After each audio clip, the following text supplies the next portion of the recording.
A glorious day to all. Our group will be presenting about street children.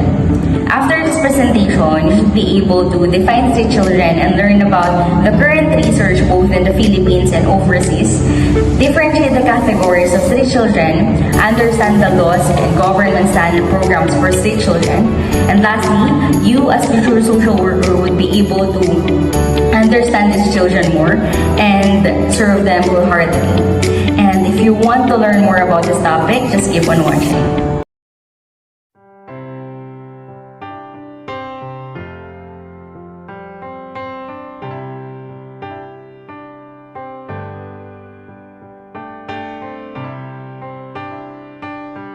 In everyday speech, people may use lots of different words or terms. Street children and homeless children might be used interchangeably, but there are some differences. Not all children who are homeless end up living in the open on the street. And not all children who can be described as street children are necessarily homeless. They may work, play, or spend their time on the street but may go back to sleep with their family or parents. We use the term street children or street-connected children to describe children who depend on the street to live and or work, either on their own or with other children or family members, for whom the street plays a vital role in their everyday lives and identities. In other words, street children are children who depend on the street for their survival, whether they live on the streets, work on the streets, have support networks on the streets, or a combination of the three. According to the Consortium for Street Children, the CSC is currently conducting a research into methods for counting and estimating the numbers of street children, with the goal of developing a standard methodology that can be used across the sector to make information on the numbers of street children more accurate, aggregatable, and comparable. Many end up sleeping in a very inconvenient but out-of-sight areas, such as on the floors of strangers or in temporary lodging such as hostels. In 2018, the Homeless Charity Shelter projected that up to 9,500 UK children spend Christmas in a hostel or other temporary accommodation, frequently with one family in a single room. According to the A Bit of Hope for Street Philippines, it is difficult to estimate accurately the number of children living on the street of Manila. Some associations put forward a figure of 250,000, while the others 1 million. One thing is sure, their number has increased considerably in recent years due to various factors like poverty, family structure, migration. From birth to 18 years, these children are entirely on their own. They are particularly vulnerable to forced labor, child prostitution, sexual and physical abuse, and early pregnancy. And many of them show severe symptoms of depression and anxiety. A commonly quoted figure is 100 million street children worldwide.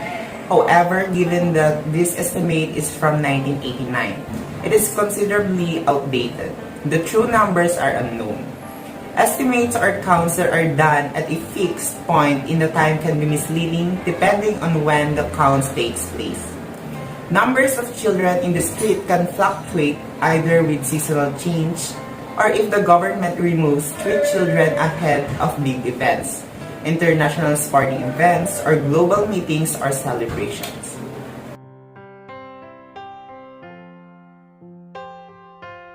As shown above is the statistic of street children year 2014 to 2016 around the world, which states that as year passed by, counts of street children increases where some reasons are: in Greece, 70% are Albanian ethnic, 64% left and not attending the school. In India, 28% of street children work up to 6 to 9 hours each day. Ukraine, 50% of street children are involved in substance use. In Albania, 74.3% street children work in communities. Serbia, there are 2,000 plus working street children on the streets. And in Nigeria, there are 1.2 million children leave their homes. Street children experience high levels of stigma and often are suspicious of attempts to count them, fearing negative consequences as a result of being counted and preferring to remain below the radar. The Philippines is the 12th most populated country in the world. An archipelago of 7,100 islands, it has 100.98 million people and it's characterized by, first, high numbers of children. In 2010, almost 30% of the population was under 18. Next is rapid urbanization. The proportion of the population living in urban areas is predicted to increase from around 20% in 1950 to 56% in 2050. Ethnic diversity. There are an estimated 14 to 17 million indigenous peoples or IPs from 110 ethno-linguistic groups in the Philippines. Around 92% of the people are Christian, with most of the country's 5% Muslim population based on the island of Mindanao. Did you know that street children have different categories? If you don't know yet, let's find out what are the different categories of street children. So, there are three major categories of street children. Have been identified the following UNICEF's proposed definition. The first category refers to children on the street.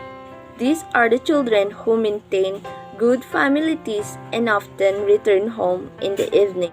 The second category refers to the children of the streets. These are the children with loose family contacts and spend some nights or days or part of the day on the streets and occasionally go back home. Third category is closely related to the second category and refers to the children who are completely detached from their families and live in gangs in contemporarily makeshift shelters. Lately, a new category of street children is emerging. And now we will talk about the street educator of the Philippines, Efren Geronimo Piña Florida. Piña Florida was born on March 5, 1981, a Filipino teacher and a development worker. He offers Filipino youth an alternative to street gangs through education, recreating school settings in unconventional locations such as cemeteries and trash dumps. In 1997, at 16 years old, Piña Florida started a youth group in his high school aimed at diverting students' attention away from street gangs and towards community activism and personal development. Joined by other classmates, they named the group Dynamic Teen Company. Dynamic Teen Company started as a friendship club of around 20 members with an aim of providing youth awareness project, talent and self-development activities, and community services. They collaborated with Club 8586, another community service organization operating in the area. Piña Florida was featured as a CNN hero as part of the News Network's program to honor individuals who make extraordinary contributions to help others. On November 22, 2009, he was named CNN Hero of the Year. The first law that we have here that's of course concerning the children that we will tackle today is Section 13 of the 1987 Constitution of the Philippines. So if you will study and ponder it, it states here that the state or the organized political community that has a government acknowledges that the youth has a role in nation building. So you might ask, what is nation building, Vanessa? So nation building is the creation or development of a country, according to our friend Google. So anything that can create the foundation of our future, that can enable us to make it more progressive, can be considered as nation building. And we as youth have the power to create or break what's ahead of us. And just like what is stated there, it is vital. And in order for us to attain that bright future, they must ensure that they protect us physically, morally, intellectually, and as well as our well-being as a whole. So those three children that we see whenever we go out could have talents we know nothing about that just needs to be supported. I saw a post, I think last year, of a child doing his homework under a street light because they don't have electricity at home. So that child could be so much more if given the chance to nurture and be enlightened of what he could be in the future. No one knows, right? The possibilities are endless. Next up, we have Article 15, Section 3. The state has the responsibility to ensure that children are defended from all forms of neglect, abuse, cruelty, exploitation, and other conditions prejudicial to their development, and assisted with proper care and nutrition. Children have the right to be born, have a name and nationality, have a home and a family that will take care of them, and live in a peaceful and quiet place, have adequate food, health and active body, quality education, and develop their ability, be protected against any form of abuse, danger, and violence. The last one is 1992 Republic Act number 7610. The children are the most vulnerable individuals in our society. That's why the government imposed this. So basically, this RA is also known as a Special Protection of Children Against Abuse, Exploitation, and Discrimination Act. So the meaning of child abuse here is a maltreatment of a child, which includes psychological, physical abuse, neglect, cruelty, sexual abuse, and emotional maltreatment. So any act by deeds or words that debases or demeans the intrinsic worth and dignity of a child as a human being could be considered as child abuse, and anyone who would commit or violate it may face certain penalties. So offenses under RA 7610 is child prostitution and other sexual abuses, child trafficking, child pornography, and other acts of abuse.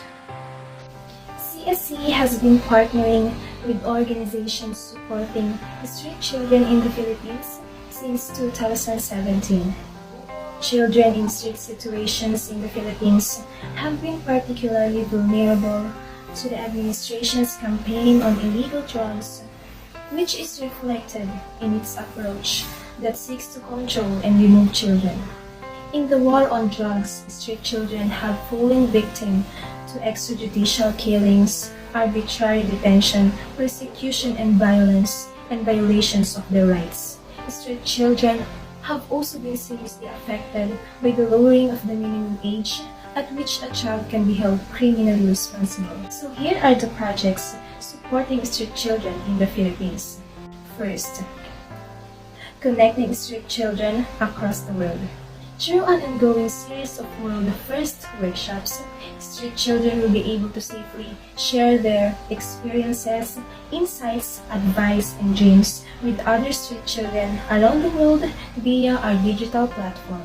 Each workshop is designed around a topic that is important for street children's rights and will feature videos, messages, and photos that other street children can interact with. Second, Advocacy in Action Guide. CSE created this guide which outlines how organizations can develop effective advocacy strategies to make rights a reality for street-connected children. Third, a national plan for street-connected children in the Philippines. Through this grant, CSE's partner in the Philippines, Bahay Tuluyan, has achieved a major milestone in working with the government to get a national strategy on street children passed in the Philippines. Bahay Tuluyan's programs and services are aimed at preventing and responding to abuse and violence against children in the Philippines. Bahay Tuluyan continues to work to ensure that all government actions towards children are conducted in a manner that respects children's rights. And last, Feeding Program for Street Children.